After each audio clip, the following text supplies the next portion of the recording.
रीनीट 2023 जो मणिपुर में हुआ था 6 जून को, उसका हमने ऑर्गेनिक, इनऑर्गेनिक और फिजिकल के सारे क्वेश्चन एनसीईआरटी से देखे थे कहाँ कहाँ से थे। अब देखते हैं फिजिक्स के अंदर। फिजिक्स के अंदर लगभग 40 क्वेश्चन एनसीईआरटी और प्रीवियस ईयर के एकदम बिल्कुल सेम क्वेश्चन थे, बिना किसी चेंज के आए हुए हैं। ठीक है, क्लास 11 से 20 क्वेश्चन है और क्लास 12 से 30 क्वेश्चन है। आप अपना 10 मिनट दो, मैं एक एक क्वेश्चन बताता हूँ कि एनसीईआरटी से कहाँ से हैं। ठीक है, पहला जो क्वेश्चन है ये है मैग्नेटिक सॉल्युबिलिटी विथ टेम्परेचर के लिए कौन सा ग्राफ होगा अगर पैरामैग्नेटिक मटेरियल है तो। देखो एनसीईआरटी में दे रखा है जैसे क्यूडी लॉ बोलता है कि magnetization of paramagnetic substance inversely proportional to the absolute temperature. तो कोई भी चीज़ अगर इनवर्स रिलेशन है तो ये वाला ग्राफ होगा। y=mx + c से लिंक करें तो ये ग्राफ होगा। अगर ये क्वेश्चन 2003 में भी आया है, प्रीवियस ईयर क्वेश्चन में है कि according to Curie law magnetic solubility of a paramagnetic substance जो इनवर्स रिलेशन होता है टेम्परेचर से, यहाँ भी दे रखा है, यहाँ भी दे रखा है और ये 2023 में भी आ गया बिल्कुल सेम ग्राफ से। ठीक है, अगला जो क्वेश्चन दे रखा है कि मैक्सिमम पावर डिसिपेशन, मतलब कोई भी अगर एसी सर्किट है तो मैक्सिमम पावर डिसिपेशन कब होगा। देखो तो एनसीईआरटी के अंदर पावर का पूरे फॉर्मूला लिख रखा है। पावर का जो फॉर्मूला होता है यहाँ पे 4 केस दे रखा है, स्पेशल केसेस, कि किस कंडीशन में पावर लॉस जो है वो 0 होगा, किस कंडीशन में मैक्सिमम होगा। तो दे रखा है कि अगर कोई रेसिस्टिव सर्किट है, प्योर रेसिस्टर सर्किट है, तो उसमें जो है कॉस फाई का वैल्यू 1 होता है, क्योंकि फाई का वैल्यू 0 तो कॉस फाई का वैल्यू 1 होगा। तो इस कंडीशन में पावर जो है मैक्सिमम होता है, तो प्योर रेसिस्टेंस होगा। ये यहाँ से क्वेश्चन था। बाकी यहाँ पे दे रखा है कि इंडक्टिव होगा तो क्या होगा, कैपेसिटिव होगा तो 0 होगा दोनों केस में। अगर एलसीआर सर्किट है तब क्या होगा। ठीक है, अगर रेजोनेंस होगा तो फिर पावर क्या है। तो ऐसे चीज़ों को आप एनसीईआरटी से प्रॉपर देख के जाओ, जो इतनी अच्छे से पॉइंट वाइज अरेंज किए हुए हैं। ठीक है, अगला जो क्वेश्चन दे रखा है ये मैक्सिमम काइनेटिक एनर्जी किसी भी emitted by photo electron in photo electric effect is independent of. देखो एनसीईआरटी के अंदर देखो सबसे जो इंपॉर्टेंट है ना एनसीईआरटी में कोई चैप्टर, तो वो है क्लास 12 का पार्ट 2 पार्ट, जो मॉडर्न फिजिक्स का है, सेमी कंडक्टर है, ये सबसे इंपॉर्टेंट है। और क्लास 12 का पार्ट फर्स्ट भी बहुत इंपॉर्टेंट है। तो आप अगर 11th नहीं कर पाते हो तो क्लास 12 का जो इन फिजिक्स है पार्ट 1 और पार्ट 2 जरूर कर लो। देखो ये मॉडर्न फिजिक्स से क्वेश्चन है कि काइनेटिक एनर्जी किससे इंडिपेंडेंट होता है। तो यहाँ पे दे रखा है कि इंटेंसिटी से क्या क्या लिंक्ड है, काइनेटिक एनर्जी किससे किससे लिंक्ड है। यहाँ पे दे रखा है kinetic energy depends upon the linearly on frequency wavelength and it is independent of intensity of radiation. Kinetic energy जो है इंटेंसिटी पे डिपेंड नहीं करता। यहाँ भी दे रखा है इंडिपेंडेंट ऑफ इंटेंसिटी होगा, यानी कि ऑप्शन 4 होगा। ठीक है, वेवलेंथ पे डिपेंड करता है, फ्रीक्वेंसी पे डिपेंड करता है और इंटेंसिटी पे डिपेंड नहीं करता।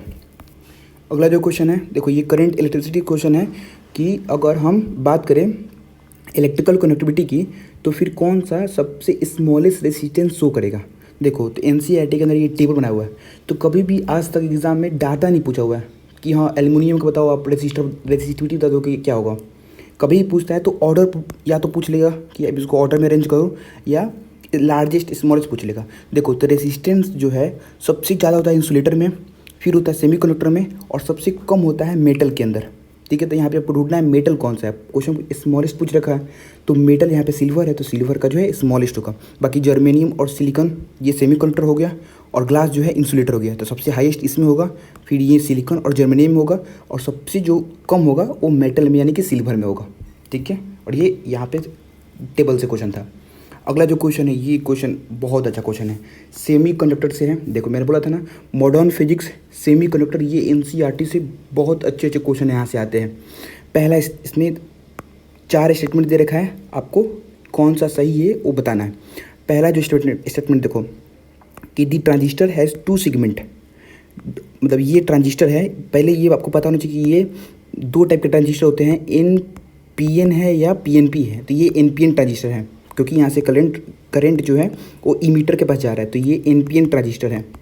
तो NPN ट्रांजिस्टर का जो डिफिनीशन दे रखा है यहाँ पे दे रखा है एनसीईआरटी में अच्छे से, the transistor has 2 segment of P type semiconductor separated by segment of N type semiconductor. ठीक है, ये गलत है बिकॉज ये तो PNP का हो गया, जिसमें PNP में होता है कि 2 P होते हैं और जो सेपरेट होते हैं वो N से होते हैं। लेकिन जो NPN होता है इसमें क्या होता है कि 2 एकदम एग्जैक्ट सेम लाइन एनसीईआरटी में दे रखा है कि 2 segment of N type semiconductor is separated by segment of P type. ठीक है, ये होता है NPN और ये भी NPN, तो ये स्टेटमेंट गलत है बिकॉज ये जो है PNP का दे रखा है फर्स्ट स्टेटमेंट।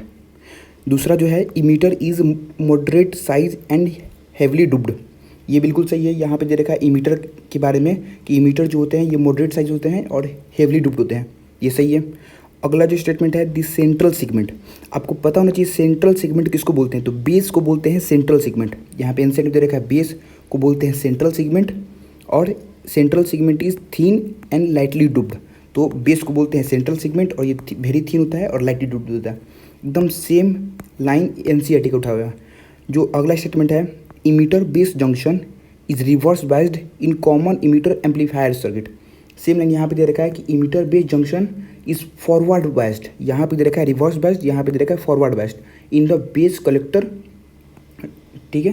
तो अगर जो है इमीटर बेस जो है तो उसमें फॉरवर्ड बाइज्ड होता है और बेस कलेक्टर है तो उसमें रिवर्स बाइज्ड होता है। यहाँ पे दे रखा है इमीटर बेस जंक्शन, तो यहाँ पे फॉरवर्ड बाइज्ड होगा, यहाँ पे रिवर्स बाइज्ड दे रखा है। तो फर्स्ट और फोर्थ गलत है, ये बी और सी सही है।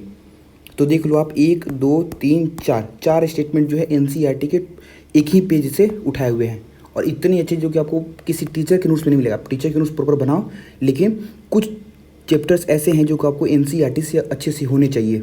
सेमी कंडक्टर, मॉडर्न फिजिक्स और पार्ट फर्स्ट ऑफ क्लास 12। ये क्वेश्चन दे रखा है कि ये तो डायमेंशन से क्वेश्चन है कि रेसिप्रोकल ऑफ मास जो है किसका डायमेंशन होगा।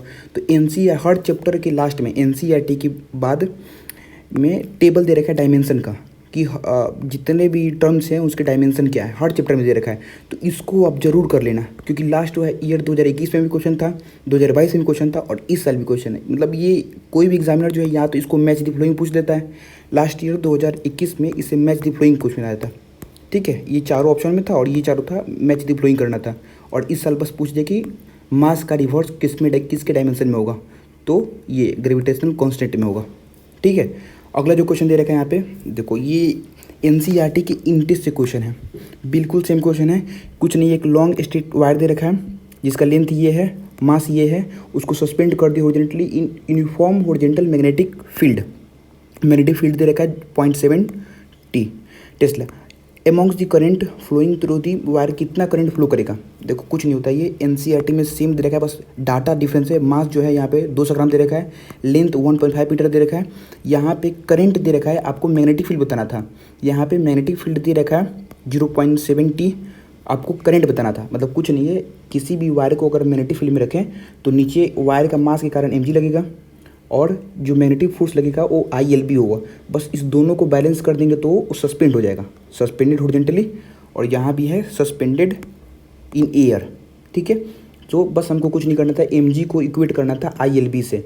अब यहाँ से जो भी पूछ दे, ये वैल्यू दे रखा है, ये वैल्यू दे रखा है, एक इस वाले क्वेश्चन में करंट निकालना है और इस वाले क्वेश्चन में b का वैल्यू निकालना है।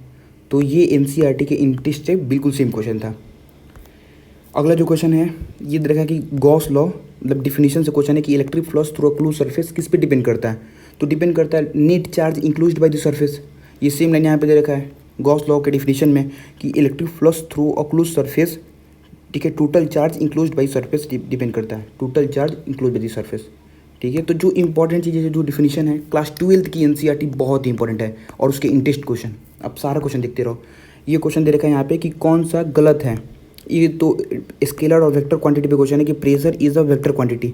जब आप फ्लूइड वाला चैप्टर पढ़ोगे उसमें अच्छे से दे रखा है कि pressure is a scalar quantity, ठीक है। कोई भी समझेगा कि फोर्स है यहाँ पे, तो फोर्स जो है वेक्टर क्वांटिटी होता है, लेकिन ये बहुत ही अच्छा दे रखा है यहाँ पे कि pressure is a scalar quantity. तो ये फर्स्ट स्टेटमेंट गलत है, ठीक है।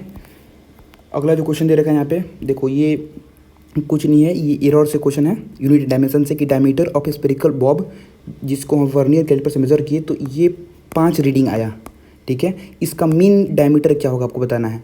ये सेम क्वेश्चन, मतलब कॉन्सेप्ट सेम है, क्वेश्चन का फ्रेमिंग डिफरेंट है। यहाँ पे दे रहेगा कि सिंपल पेंडुलम का टाइम पीरियड मेजर किए और 5 रीडिंग हम मेजर किए, इसका मीन क्या होगा। देखो तो मीन पीरियड जो है ये होता है कि सबकी एवरेज निकालना, सबको जो ऐड कर देंगे और फिर जितने नंबर है उसको डिवाइड कर देंगे तो आ जाता है।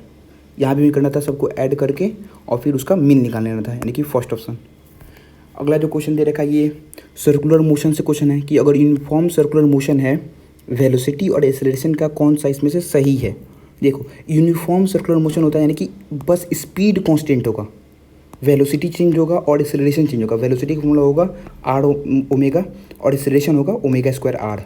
तो वेलोसिटी और एक्सेलरेशन चेंज होता है, यानी कि fourth option, velocity is not constant और एक्सेलरेशन इज नॉट कांस्टेंट, ये दोनों चेंज होगा। ठीक है, बस स्पीड जो है वो कांस्टेंट होगा।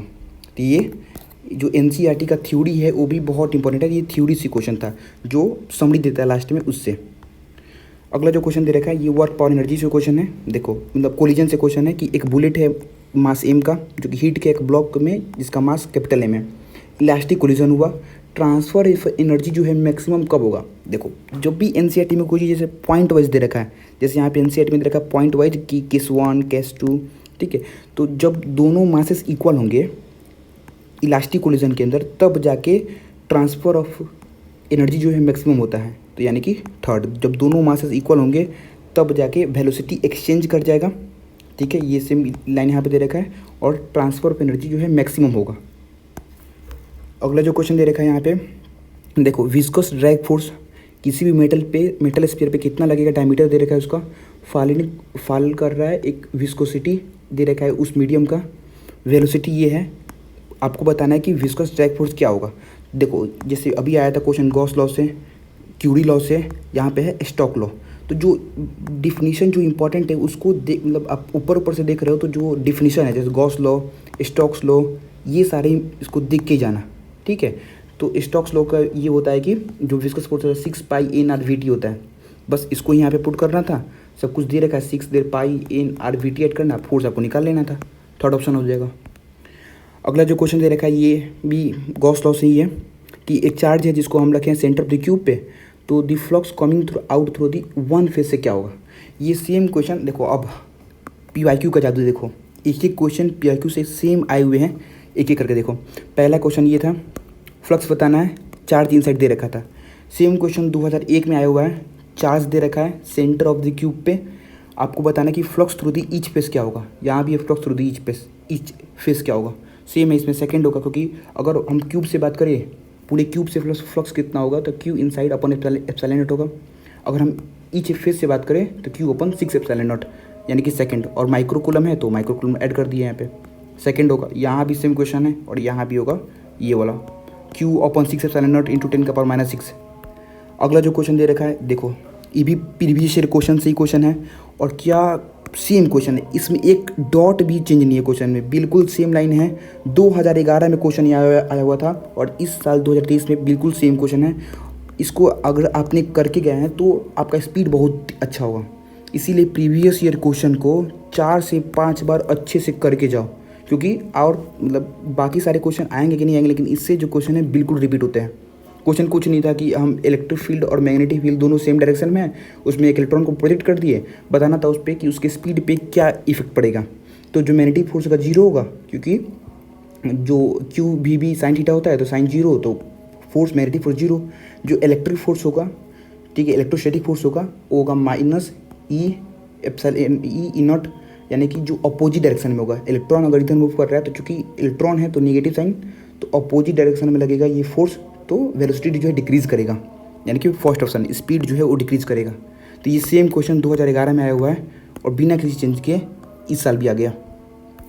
अगला जो क्वेश्चन देखा है ये ग्रेविटेशन से है, ठीक है, बिल्कुल ही भी सेम क्वेश्चन पूछ रखा है कि मीन डेंसिटी ऑफ अर्थ क्या होगा, आपको जी के टर्म से बताना है। यहाँ भी दे रखा है मीन डेंसिटी ऑफ अर्थ क्या होगा, जी के टर्म से बताना है। तो देख लो बिना किसी चेंज के 1995 का क्वेश्चन है, तो कभी भी आप फिजिक्स का क्वेश्चन करना तो जो लास्ट 35 ईयर्स का क्वेश्चन है वहाँ से शुरू करना। देखिए 1995 का क्वेश्चन बिल्कुल सेम बिना किसी चेंज के इस साल आ गया, ठीक है। अगला जो क्वेश्चन दे रखा है ये देखो, ये भी सेम क्वेश्चन है, बिना किसी चेंज का 2002 का क्वेश्चन है, सेम क्वेश्चन आ गया, बस जो हल्का डाटा चेंज कर दिया, यहाँ पे बल्ब दे दिया और यहाँ पे कुछ डिफरेंट चीज़ दे दिया। देखो कुछ नहीं, क्वेश्चन की कॉन्वेक्स लेंस लिए और एक वॉल के बीच में फोकल लेंथ क्या होगा लेंस का, यहाँ भी पूछ रखा है फोकल लेंथ क्या होगा, कॉन्वेक्स लेंस है, बिल्कुल लैंग्वेज बिल्कुल सेम है। यहाँ पे जो आंसर है वो x/2 होगा, यहाँ d/2 होगा, बस यहाँ पे x को d से चेंज कर दिए। तो ये भी क्वेश्चन बिल्कुल ही 2002 क्वेश्चन है, बिल्कुल सेम क्वेश्चन हुआ है बिना किसी चेंज का। तो आप देख लिए ये भी क्वेश्चन, ये भी क्वेश्चन बिना किसी सिंगल डॉट भी नहीं चेंज है, इसमें सेम क्वेश्चन आया हुआ है। ये क्वेश्चन देखो पी टाइप पूछ रखा है, P type extrinsic semiconductor is obtained when germanium is duped with. देखो पी टाइप यानी कि पॉजिटिव, यानी कि इलेक्ट्रॉन डेफिशिएंट से इसका डोपिंग करेंगे, यानी कि ग्रुप 13 से, तो boron, aluminium, gallium, indium, thallium, इनमें से कोई एक होगा। यहाँ पे ऑप्शन ब्रोन है, और 1997 में जो क्वेश्चन आया हुआ था उसमें ब्रोन नहीं था, इंडियम था। ब्रोन और इंडियम, बस पी टाइप सेमीकंडक्टर बनाने के लिए किसका डोपिंग करेंगे, तो ब्रोन होगा, इंडियम होगा, गैलियम होगा। तो ये भी सेम क्वेश्चन है, बस ऑप्शन डिफरेंट है इसमें। ये क्वेश्चन देखो, रोटेशन से क्वेश्चन है कि दो पार्टिकल ए और बी इनिशियली रेस्ट में हैं, दोनों को हम म्यूचुअल फोर्स ऑफ अट्रैक्शन से छोड़ दिए। तो अगर ए का वेलोसिटी v है, स्पीड ऑफ b 3v है, तो सेंटर ऑफ मास का स्पीड क्या होगा। देखो सेंटर ऑफ मास में जो सबसे इंपॉर्टेंट कॉन्सेप्ट है ये है कि अगर पूरे सिस्टम पे फोर्स एक्सटर्नल जीरो है, क्योंकि ये दोनों म्यूचुअल फोर्स ऑफ अट्रैक्शन से मूव कर रहे हैं, तो पूरे सिस्टम पे जो है फोर्स जीरो है, ठीक है। तो acceleration of mass of the centre of mass जो है जीरो होगा, यानी कि वेलोसिटी जो है कांस्टेंट होगा। इनिशियल जो वेलोसिटी होगा वही फाइनल वेलोसिटी होगा। तो इनिशियली अगर रेस्ट में है तो फाइनल भी रेस्ट में ही होंगे, तो जीरो होगा। ये सेम क्वेश्चन 2010 में भी आया क्वेश्चन है, बस इसमें क्या चेंज है कि ये v और 3v था, ये v और 2v हो गया। इसमें कोई फर्क नहीं, बिल्कुल कॉन्सेप्ट सेम है कि दो पार्टिकल है, इनिशियली दोनों रेस्ट में हैं, दोनों अपने म्यूचुअल इंटरनल अट्रैक्शन से मूव करने लगे v और 2v से। सेंटर ऑफ मास का स्पीड क्या होगा, जीरो होगा, क्योंकि इनिशियली रेस्ट में है तो फाइनल भी रेस्ट में होगा, क्योंकि पूरे सिस्टम पे फोर्स जीरो है। अगला जो क्वेश्चन दे रखा है ये देखो, क्वेश्चन प्रोजेक्टाइल मोशन से क्वेश्चन है कि अगर हम एक प्रोजेक्शन किए 20 मीटर पर सेकेंड से, हॉरिजॉन्टल से इसका एंगल 60 डिग्री दे रखा है, तो एट हाईएस्ट पॉइंट पे स्पीड क्या होगा। ये सेम क्वेश्चन 2022 में क्वेश्चन आया था, जो कि सबसे मतलब ट्रिकी क्वेश्चन था। यहाँ भी सेम क्वेश्चन है, एंगल 60 डिग्री पे हम एक प्रोजेक्शन किए 10 मीटर पर सेकेंड से, बस जो एंगल है यहाँ पे वर्टिकल डिग्री से दे रखा है, यानी कि ये 60 जो है ये वर्टिकल से था, ठीक है। तो वर्टिकल से था तो ये हो जाएगा 30 और ये होगा 60। तो बिल्कुल सेम क्वेश्चन है, ये 2023 का क्वेश्चन है और ये 2022 का क्वेश्चन है। यानी कि रिसेंट ईयर, जैसे आज अगर आप 2024 को देंगे तो 2023, 2022, 2021 में भी क्वेश्चन बहुत इंपॉर्टेंट है, और 1995 भी क्वेश्चन उतना ही इंपॉर्टेंट है। इसीलिए आप पूरे 35 ईयर्स का क्वेश्चन करके जाओ, ठीक है। अगला जो क्वेश्चन दे रखा है यहाँ पे कि ये भी एटम से है कि ग्राउंड स्टेट पे हाइड्रोजन एटम का एनर्जी ये है -13.6 electron volt. The energy needed to ionise the hydrogen atom from its second excited state क्या होगा। देखो सेकेंड एक्साइटेड स्टेट यानी कि n=3 एक बढ़ जाता है, तो एनर्जी का जो फॉर्मूला होता है ये होता है -13.6 Z²/n²। जेड हाइड्रोजन है तो Z=1 हो जाएगा, n=3 डालेंगे यानी कि 3 का स्क्वायर 9, तो ये जाएगा -1.51। ये बिल्कुल ये वाला आंसर होगा। 2008 में 2007 में सेम क्वेश्चन आया हुआ है, यहाँ पे सेकंड एक्साइटेड स्टेट दे रखा था, यहाँ पे फर्स्ट एक्साइटेड दे रखा है। लैंग्वेज बिल्कुल सेम है, क्वेश्चन का कुछ भी चेंज नहीं है, बस एग्जामिनर ने इसको सेकंड, अभी तक ये फर्स्ट एक्साइटेड स्टेट पूछ रहा था, यहाँ भी है फर्स्ट एक्साइटेड स्टेट ही है, बस यहाँ पे सेकंड एक्साइटेड स्टेट आ गया। तो बिल्कुल सेम क्वेश्चन है। अगला जो क्वेश्चन दे रखा है ये देखो कि पार्टिकल का वेलोसिटी ये है, मतलब ये वेक्टर से क्वेश्चन है, पार्टिकल का वेलोसिटी ये है और फोर्स का वेक्टर ये है। वेलोसिटी का वेक्टर ये है, फोर्स का, पावर का सप्लाई कितना होगा। देखो तो पावर इक्वल टू होता है F.V, दोनों को वेक्टर का हम डॉट प्रोडक्ट यूज़ करते हैं, ठीक है, डॉट प्रोडक्ट यूज़ करते हैं। तो डॉट प्रोडक्ट आप निकाल लेना, अभी मैं वीडियो लंबा हो जाएगा। यहाँ पे सेकंड होगा, यहाँ भी सेम क्वेश्चन आया हुआ था 2000 में कि फोर्स का वेक्टर दे रखा है, वेलोसिटी का वेक्टर दे रखा है, पावर का क्या होगा, यहाँ भी डॉट प्रोडक्ट निकालना था। अगला जो क्वेश्चन है देखो ये एटम से क्वेश्चन है, लाइमन सीरीज किस रीजन में अपीयर होगा। देखो तो यहाँ पे आपके मतलब एनसीईआरटी में जो क्वेश्चन दे रखा है यहाँ पे भी बस टेबल बना दिया हुआ है। यहीं पे इंपॉर्टेंट होता है कि आप किसी अच्छे टीचर का नोट्स फॉलो करो। जो अच्छे टीचर होते हैं यहाँ पे इस वेवलेंथ के साथ लिखवाए थे कि किस रीजन में लाई करेगा। जो नीट 2012 में क्वेश्चन आया हुआ है ये सेम क्वेश्चन है कि अगर कोई ट्रांजिशन हो रहा है n=3C1 यानी कि लाइमन सीरीज में, तो लाइमन सीरीज अल्ट्रा वायलेट है तो इंफ्रारेड किस में होगा। मेरे टीचर ने इसको अच्छे से लिखवा रखा था, लाइमन सीरीज जो है अल्ट्रा वायलेट रीजन में लाई करता है, बाल्मर सीरीज विजिबल रीजन में, और पास्चन और ब्रैकेट सीरीज जो है इंफ्रारेड में लाई करता है। देयरफॉर अल्ट्रा वायलेट होगा लाइमन सीरीज का, ठीक है। ये क्वेश्चन दे रखा है मैकेनिकल प्रॉपर्टीज ऑफ सॉलिड से क्वेश्चन है, कुछ नहीं है कि elastic potential energy per unit volume आपको निकालना है। जो स्टील का लेंथ दे रखा है ये है, उसको इस तरह से स्ट्रेच किए और यंग्स मॉडुलस जो है ये दे रखा है। तो एनर्जी पर यूनिट वॉल्यूम क्या होता है, तो एनर्जी पर यूनिट वॉल्यूम जो होता है half into stress into strain होता है। यहाँ पे स्ट्रेस नहीं दे रखा है, स्ट्रेन के टर्म्स में निकालना, तो यंग्स मॉडुलस इंटू स्ट्रेन का स्क्वायर, बस इसको वैल्यू पुट करना था और आंसर आ जाएगा। ये सेम क्वेश्चन 2001 में भी आया हुआ है, ठीक है, energy stored per unit volume निकालना था। अगला जो क्वेश्चन दे रखा है ये एंगुलर मोमेंटम पे क्वेश्चन है। एंगुलर मोमेंटम ये दे रखा है, आपको एनर्जी बताना है। देखो कितना अच्छा क्वेश्चन है। एंगुलर मोमेंटम का जो असली फॉर्मूला होता है ये होता है n इंटू एच अपॉन 2 पाई। ठीक है, इसको थोड़ा सा रीअरेंज करना था, जैसे ये 1.5 है तो इसको लिख सकते हैं हम 3/2 पाई। ठीक है, तो यहाँ से इस दोनों को जब हम मतलब दोनों को रिलेट करेंगे तो n=3 आ जाएगा। एनर्जी जो है -13.6 जेड अपॉन एन स्क्वायर का पुट करेंगे 3 का स्क्वायर यानी कि 9, तो ये वैल्यू आ जाएगा। ठीक है, यानी कि एंगुलर मोमेंटम का ये फॉर्मूला दे रखा है और इसको बस रेशनलाइज करना था। एनर्जी का फॉर्मूला जो हमारा होता है -13.6 Z square upon n square, n का वैल्यू पुट कर दो, आंसर आ जाएगा। ये सेम क्वेश्चन एनसीईआरटी में भी है और एनसीईआरटी में इस सब चीज़ों को अच्छे से एक्सप्लेन किया हुआ है कि एंगुलर मोमेंटम किस पे डिपेंड करता है और क्या वैल्यू होता है। अगला जो क्वेश्चन है डी ब्रॉगली वेवलेंथ से क्वेश्चन है कि पोटेंशियल डिफरेंस अगर 81 वोल्ट है तो डी ब्रॉगली वेवलेंथ क्या होगा। देखो तो इलेक्ट्रॉन के लिए जो है ये इलेक्ट्रॉन के लिए ही है, इलेक्ट्रॉन के लिए होता है मेरा वैल्यू 1.227/√V नैनोमीटर, या इसको एंगस्ट्रॉम में भी आप निकाल लो। ये दे रखा है 81, √81 का वैल्यू हो जाएगा 9 से डिवाइड करो, आंसर आ जाएगा आपका ये सेकंड। ठीक है, ये एनसीईआरटी के अंदर दे रखा है ये सेम वैल्यू कि अगर हमको वेवलेंथ ऑफ इलेक्ट्रॉन निकालना है, de Broglie wavelength of electron निकालना है तो ये फॉर्मूला होता है जो कि यहाँ पे दे रखा है। अगला जो क्वेश्चन है ये दे रखा है केटीजी से क्वेश्चन है कि वॉल्यूम ये है, हाइड्रोजन का मोल 0.2 मोल है, आर्गन गैस का मोल है 0.3, प्रेशर क्या होगा, टेम्परेचर जो है 200 केल्विन है, तो प्रेशर क्या होगा। तो जो फॉर्मूला होता है PV=nRT आइडियल गैस इक्वेशन का, वो हम यूज़ करेंगे यहाँ पे PV=nRT। जो यहाँ पे नंबर ऑफ मोल्स लेंगे ये 0.2 + 0.3 लेंगे। ठीक है, बस R का वैल्यू पुट कर देंगे, T का वैल्यू पुट कर देंगे और V वॉल्यूम दे रखा है पुट कर देंगे, प्रेशर मेरा आ जाएगा। ठीक है, और ये यहाँ पे अच्छे से दे रखा था कि अगर बहुत सारे कॉम्बिनेशन ऑफ गैसेज हैं तब कैसे इसको आइडियल गैस इक्वेशन को यूज़ करेंगे for the mixture of gases. ये जो क्वेश्चन दे रखा है देखो इलेक्ट्रोस्टैटिक्स से है कि जो इलेक्ट्रिक फील्ड आपको बताना है क्या होगा आउटसाइड द स्फीयर अगर पोटेंशियल एट द सरफेस जो है V है। देखो potential at the surface of the sphere क्या होता है KQ/R, electric field outside the sphere क्या होता है KQ/r का स्क्वायर। बस दोनों को यहाँ पे लिंक्ड करना था, रिलेशन निकाल लेंगे हमारा, ये वैल्यू आ जाएगा जो कि फर्स्ट ऑप्शन है।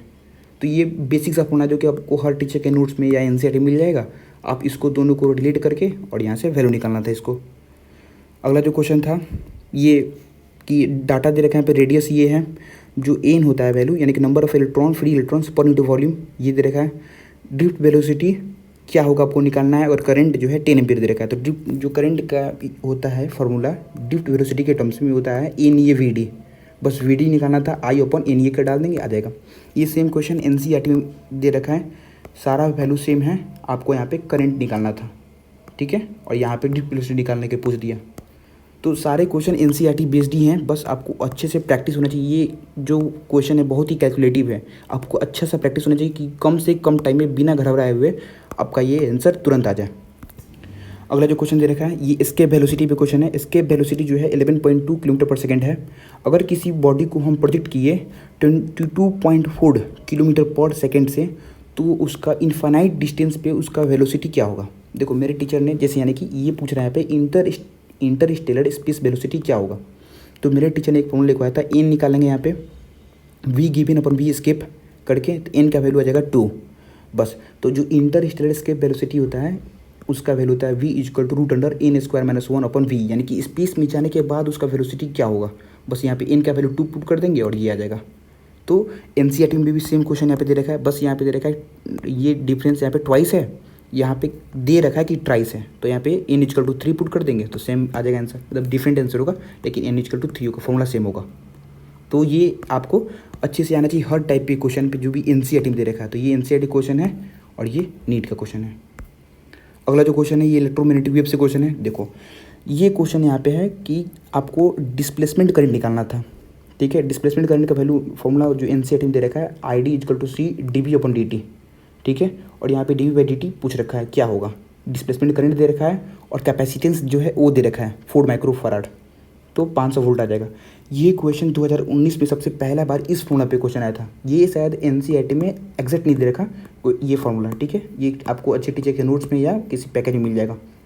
तो 2019 में क्वेश्चन आया हुआ था पहले बार, तो वहाँ पे डिस्प्लेसमेंट करंट पूछा हुआ था, तब से ये फॉर्मूला फेमस हो गया। यहाँ पे कैपेसिटेंस दे रखा था 20 माइक्रोफैराड, dV/dt दे रखा था और डिस्प्लेसमेंट करंट निकालना था। यहाँ पे इसी फॉर्मूला पे 2019 वाले पे सेम क्वेश्चन फ्रेम हुआ बिना किसी चेंज के, बस यहाँ पे dV/dt निकालना है। अगला जो क्वेश्चन है इसमें इक्विवेलेंट कैपेसिटेंस निकालना है इस कॉम्बिनेशन का। तो ये तो बहुत ईजी क्वेश्चन है, ये सेम क्वेश्चन और ये सेम सर्किट एनसीईआरटी में दे रखा है। यहाँ भी इस देखो एनसीईआरटी में कभी एक सिंगल चीज़ नहीं पूछता, एनसीईआरटी में पूछता तो पूरा आपका जितना भी नॉलेज होगा सब कुछ चेक कर लेगा यहाँ पे। तो आपको इक्विवेलेंट कैपेसिटेंस निकालने को बोला, फिर चार्ज निकालो सब पे, ये बोल दिया। तो यहाँ पे बस जो नीट में इक्विवेलेंट कैपेसिटेंस आ गया कि इसका सर्किट का इक्विवेलेंट कैपेसिटेंस क्या होगा, जो कि यहाँ पे दे रखा है। कुछ नहीं है, ये तीनों पैरेलल सीरीज़ में है तो 15/3 हो जाएगा, 15/3 + 15 यानी कि 20, यानी कि सेकेंड ऑप्शन। ये सेम क्वेश्चन एनसीईआरटी का है एग्जाम्पल का। अगला क्वेश्चन जो है ये देखा यहाँ पे टॉर्क जो है, मतलब टॉर्क आपको बताना है क्या होगा। 100 न्यूटन है, जो मोमेंट ऑफ इनर्शिया है 300 है, ठीक है।